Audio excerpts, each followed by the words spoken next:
الحكومة المغربية بدات التسخينات لكأس العالم اللي غيتنظم في المغرب 2030. وهاد التسخينات هادي بدات باش بالرفع ديال الضريبة على القيمة المضافة على بعض المواد وبعض الخدمات، من بينها الرفع من الضريبة على القيمة المضافة على السكر والمواد ديال اللي كتجي والمشروبات اللي كتصنع من السكر، كذلك الماء والضوء. أفق ديال 2026 غتولي 20%.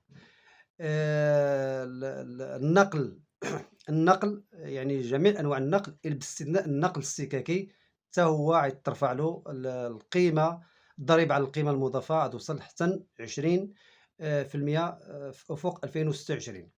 هاد الشي هذا كامل غينعكس على الجيوب ديال المغاربة، يعني الفقراء اللي كيستعملوا هاد الترونسبور وهاد المواد هادو.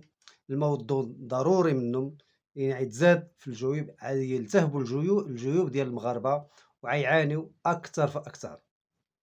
وهاد الشي هذا ما غيوقفش عا في 20%، عاد ننتظر في 2027 عاوتاني غيكون عندنا شي زيادات أخرى تيوصل ديك 25 ولا 26%. غيولي المواطن المغربي مُثقل بضرائب كثيرة، وما تكونش هاد المواد هادو، كاينين مواد أخرى كل عام كيضيفوا مواد أخرى، كيديروا نوبة بنوبة. تحياتي.